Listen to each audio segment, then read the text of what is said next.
시대의 소망 제3장. 때가 참에. 때가 참에 하나님이 그 아들을 보내사 율법 아래 있는 자들을 속량하시고 우리로 아들의 명분을 얻게 하려 하심이라. 갈라디아서 4장 4절 5절. 구주의 강림은 에덴에서 예언되었다. 아담과 하와는 이 약속을 처음으로 듣고 속히 성취되기를 고대하였다. 그들은 맏아들이 구주이기를 바라면서 그 아들을 기쁨으로 환영하였다. 그러나 이 약속의 성취는 지체되었다. 이 약속을 처음으로 받은 사람들은 그 약속의 성취를 보지 못하고 죽었다. 에녹의 시대로부터 이 약속은 족장들과 선지자들을 통하여 반복되어 그분의 강림에 대한 소망이 소멸되지 않게 했지만 그분은 오시지 않았다. 다니엘의 예언은 그분의 강림의 시기를 계시하였으나 모든 사람이 그 예언을 다 바로 해석한 것은 아니었다. 여러 세기가 지나갔다. 선지자들의 음성은 그쳤다. 압제자의 손이 이스라엘을 무겁게 눌렀으므로 많은 사람은 날이 더디고 모든 묵시가 응엄이 없다는 말을 외치기에 이르렀다. 그러나 별들이 정해진 길을 따라 광대한 궤도를 운행하는 것과 같이 하나님의 경륜은 조급하거나 지체하는 법이 없다. 하나님께서는 빽빽한 흑암과 연기나는 풀무의 표상을 통하여 아브라함에게 이스라엘 백성이 애굽에서 종노릇할 것을 보여주셨으며 그들이 400년간 거기서 머무르게 될 것이라고 밝히셨다. 하나님께서는 그 후에 네 자손이 큰 재물을 이끌고 나오리라고 말씀하셨다. 이 말씀에 맞서서 바로의 거만스러운 제국이 총력을 기울여 싸웠지만 헛수고였다. 하나님께서 약속하신 바로 그날에 여호와의 군대가 다 애굽 땅에서 나왔다. 이와 같이 하늘의 회의에서 그리스도의 강림의 시간이 작정되었던 것이다. 때를 알리는 대시계가 바로 그 시각을 가리켰을 때 베들레헴에서 예수께서 탄생하셨다. 때가 참에 하나님이 그 아들을 보내셨다. 하나님의 섭리가 국가들의 움직임과 인간의 충동과 가마의 조류를 지도하여 마침내 구주께서 강림하실 수 있도록 세상의 상태가 무르익었다. 여러 국가가 한 정부 하에 연합되어 있었다. 한 방언이 널리 사용되고 그것이 어디서나 문학적 언어로 인정을 받았다. 흩어져 있던 유대인들이 연례적인 절기들에 참여하기 위하여 각 처에서 모여들었다. 그들은 그들의 우거하는 곳으로 다시 돌아가므로 온 세상에 메시아의 강림에 대한 소식을 전파할 수 있었다. 그 당시의 이교의 제도들은 백성들에 대한 지배력을 잃어가고 있었다. 사람들은 화려한 행렬과 우화의 실증을 느꼈다. 그들은 마음을 만족시켜 줄 수 있는 종교를 갈망하였다.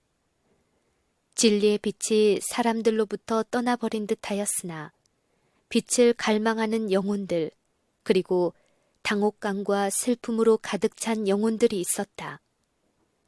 그들은 살아계신 하나님에 대한 지식과 무덤 저편의 삶에 대한 어떤 확증을 찾고자 갈급하였다. 유대인들이 하나님에게서 떠나게 되자 믿음은 더욱 희미해지고 소망은 장래를 비추어 주기를 거의 그쳤다. 선지자들의 말은 이해되지 못하였다. 많은 사람들에게 있어서 사망은 두려운 신비였다. 삶의 피아는 불확실하였고 암담하였다. 여러 세기에 걸쳐서 라마에서 슬퍼하며 크게 통곡하는 소리가 들리니 라헬이 그 자식을 위하여 애곡하는 것이라. 그가 자식이 없으므로 위로받기를 거절하였도다 라고 선지자가 말한 것은 베들레헴의 어머니의 통곡만을 말한 것이 아니요 인류 전체의 마음에서 터져나오는 외침이었던 것이다. 사망의 땅과 그늘에서 사람들은 위로를 받지 못한 채 앉아 있었다. 그들은 간절한 눈으로 구주의 강림을 기다렸다. 그때에는 어둠이 쫓겨가고 미래의 신비가 밝히 드러날 것이었다.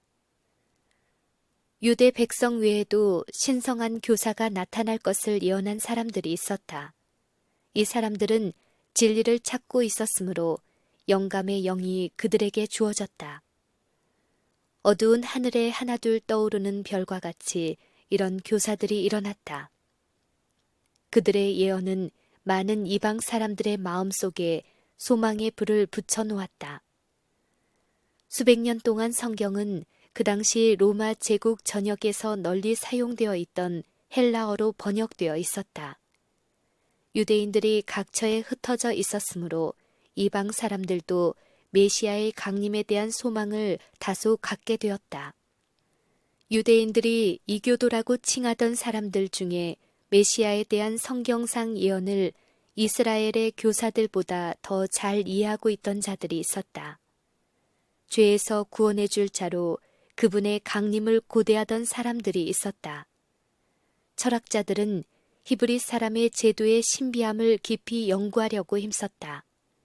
그러나 유대인의 완미한 신앙이 빛의 전파를 막았다. 그들은 그들 자신과 다른 나라들 사이의 분리를 유지하기에 골몰하여 표상적인 예배 의식에 관하여 그들의 지식을 나누어 주기를 꺼렸다. 참된 해석자께서 오셔야 하였다. 이 모든 표상들은 예표한 분께서 그것들의 의미를 설명하셔야 하였다.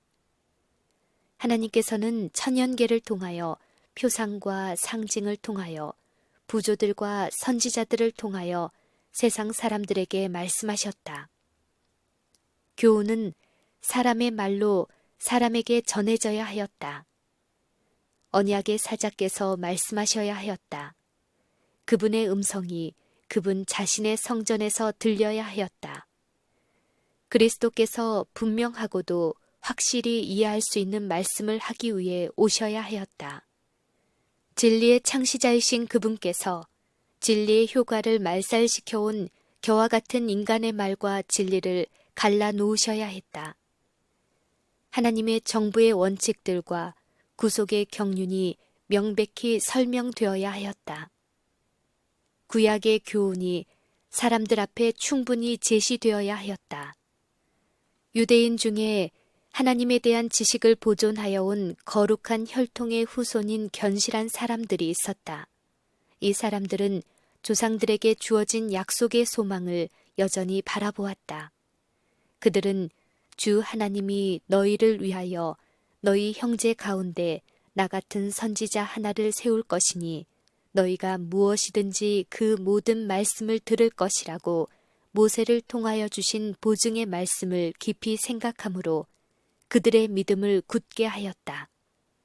그들은 또 여호와께서 한 분에게 기름을 부으사 가난한 자에게 아름다운 소식을 전하게 하시고 마음 상한 자를 고치며 포로된 자에게 자유를 전하며 여호와의 은혜의 해를 선언하게 하신다는 사실을 읽었다.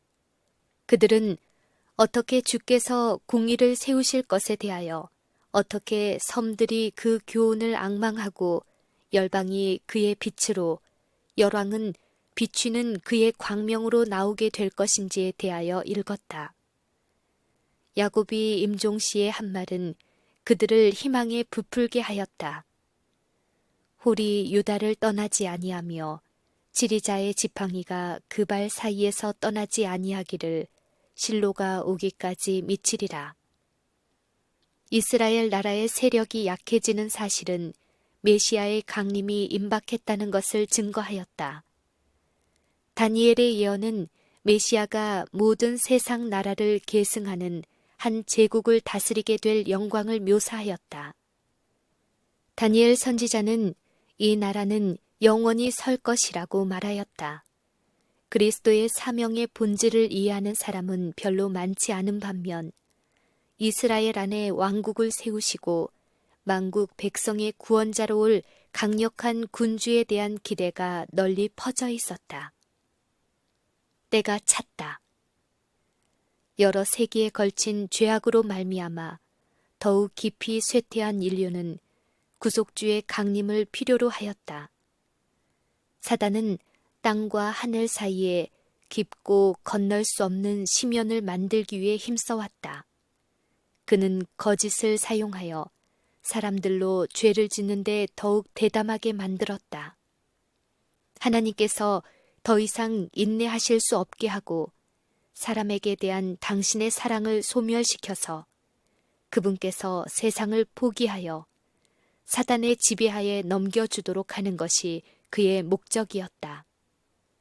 사단은 사람에게 하나님에 대한 지식이 전달되지 못하도록 차단하고 그들의 관심을 하나님의 성전에서 떠나게 하여 자기의 왕국을 건설하려고 하였다.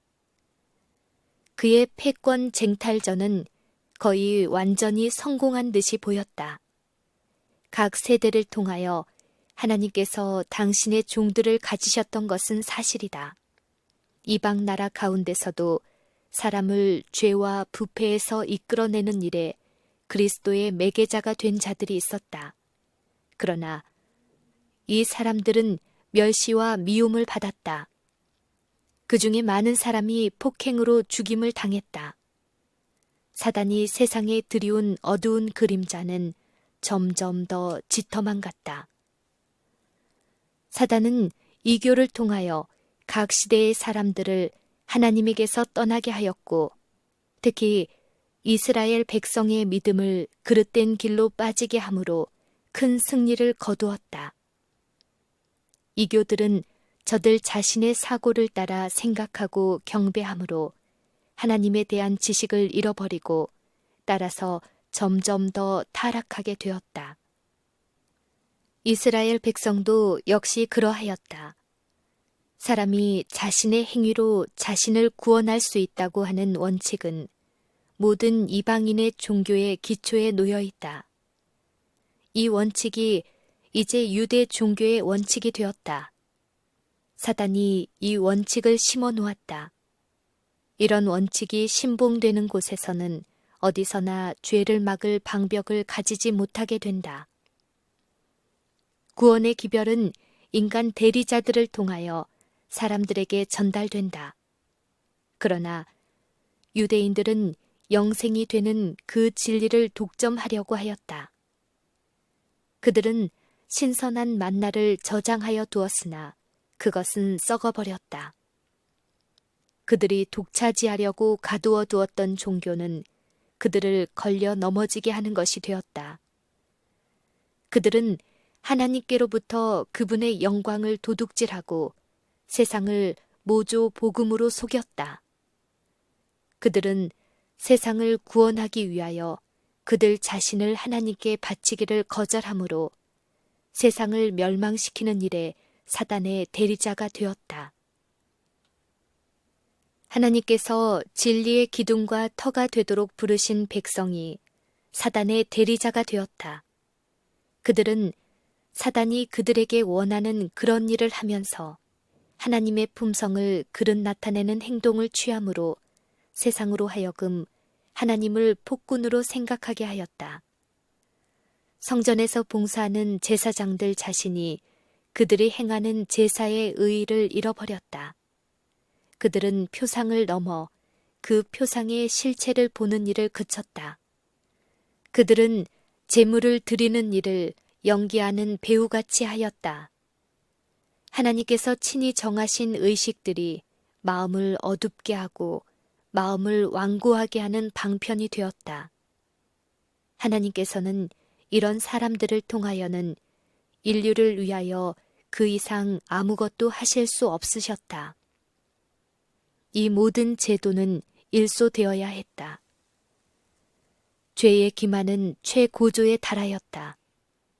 사람의 심령을 타락하게 하는 모든 작인이 움직였다. 하나님의 아들 예수께서 세상을 바라보실 때에 고난과 불행을 목도하셨다. 그분은 사람이 사단의 잔인 무도함의 희생이 되는 것을 민망히 보셨다. 그분은 타락되고 살상당하고 잃어버림을 당하는 자들을 동정의 눈으로 보셨다. 그들은 그들을 포로로 자신의 찬 쇠사슬로 얽어맨 한 통치자를 택하였다.